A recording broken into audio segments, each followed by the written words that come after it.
নলবাৰীত বোৱা কটাৰ প্ৰশিক্ষণ কেন্দ্ৰ মুকলি।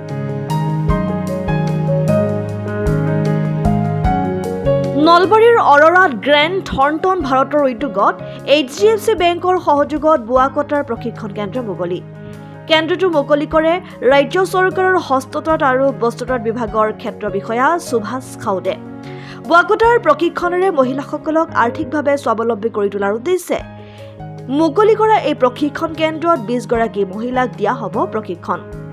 উল্লেখ্য যে দূৰণিবতীয়া ঠাইলৈ গৈ বোৱা কটাৰ প্ৰশিক্ষণ লোৱাৰ ক্ষেত্ৰত অসুবিধাৰ সন্মুখীন হোৱা মহিলা শিপিনীসকলৰ সুবিধাৰ বাবে গ্ৰেণ্ড থৰ্ণটনৰ উদ্যোগত ঠায়ে ঠায়ে এইদৰে প্ৰশিক্ষণ কেন্দ্ৰ মুকলি কৰি প্ৰশিক্ষণ দিয়াৰ ব্যৱস্থা কৰি অহা হৈছে। এই প্ৰশিক্ষণ শিবিৰটো গ্ৰেণ্ডখনে ইয়াত আমাৰ অৰৰা গাঁৱত অনুষ্ঠিত কৰিছে।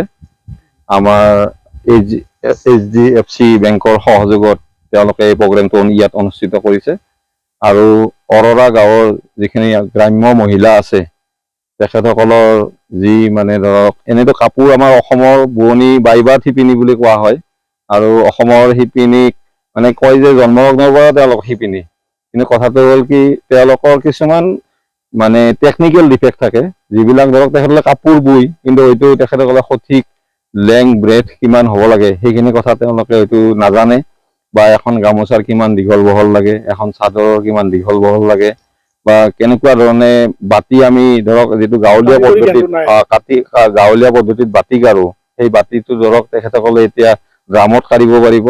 আৰু এইটো গ্ৰেণ্ডখনক মই ধন্যবাদ জনাইছো, তেওঁলোকে যে এই প্ৰগ্ৰেমটোৰ ব্যৱস্থা কৰিছে বা গ্ৰাম্য মহিলাখিনিক এটা কাৰিকৰীভাৱে উন্নত প্ৰশিক্ষণ দিব বিচাৰিছে, গতিকে তেখেতসকলক মই ধন্যবাদ জনাইছো। আৰু এই প্ৰশিক্ষণ কাৰ্যসূচীটো মই শুভ উদ্বোধন কৰিলো আৰু লগতে এই প্ৰশিক্ষণ কাৰ্যসূচীটো সফল হ'ব বুলি মই ভগৱানৰ ওচৰত প্ৰাৰ্থনা জনাইছো।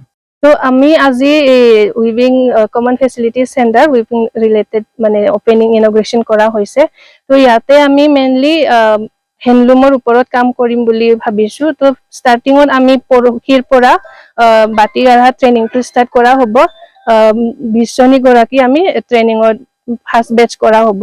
তাৰপাছত আমি এইটো মেইন কমন ফেচিলিটি চেণ্টাৰ ইনগ্ৰেট কৰাৰ কাৰণটো হ'ল যিখিনি মহিলা উইভাৰ্ছ আছে এইখিনি মহিলা গৰাকীখিনি ইয়াৰ পৰা বহুত দূৰলৈকে যাই পিনি বাতি কাঢ়া কামটো কৰিব লাগে, কিন্তু বেলেগত যাব লগা হ'লে খৰচাটো বাঢ়ি যায়, মানে এক্সপেণ্ডিচাৰটো বেছি হোৱাৰ কাৰণে প্ৰফিটটো অলপ কম হোৱাৰ কাৰণে আমি কি ভাবিছো ইয়াতে আমি লোকেলত ইনগ্ৰেট কৰি দিলে সুবিধাখিনি পালে মহিলাখিনিৰ কাৰণে খৰচাটো কমিব আৰু প্ৰফিটটো বঢ়াই দিব পাৰিম।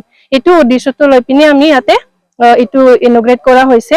তো আশা কৰিছো ভালকে চলি যাব, কামখিনি আমি আগবাঢ়িব পাৰিম বুলি আশা কৰিছো। এইটো হ'ল আমাৰ grand Thornton Bharat LLP HDFC পৰিৱৰ্তনৰ চাপৰত আমি এইখিনি কামটো কৰি আছো একতা মহিলা ফাৰ্মাৰ প্ৰডিউচাৰ কোম্পানী মানে সহযোগত।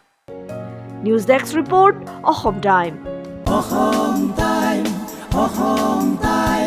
ৰাইজৰ কণ্ঠ অসম টাইম। ঘৰত আনন্দ আৰু সম্পৰ্কৰ চমক বজাই ৰাখিবলৈ জৰুৰী হৈছে সকলো আনন্দময় মুহূৰ্তত মৰমৰ উপহাৰ দিয়াটো। সেইবাবে মধুশ্ৰী জুৱেলাৰ্ছে আনিছে সকলো ৰঙীন ক্ষণৰ বাবে বিশেষ গহনা। হীৰাৰে হওক, সোণৰে হওক বা ৰূপৰে হওক, শ্ৰেষ্ঠ ডিজাইনছ আৰু হলমাৰ্কযুক্ত গহনাই ৰাখে সম্পৰ্কক নিখুঁত। তেনেহ'লে আজিয়ে আনক আনন্দ মধুশ্ৰী জুৱেলাৰ্ছৰ সৈতে। যোগাযোগ কৰক 7028000341 নাইবা ভিজিট কৰক LNB ৰোড, নলবাৰী, অসম।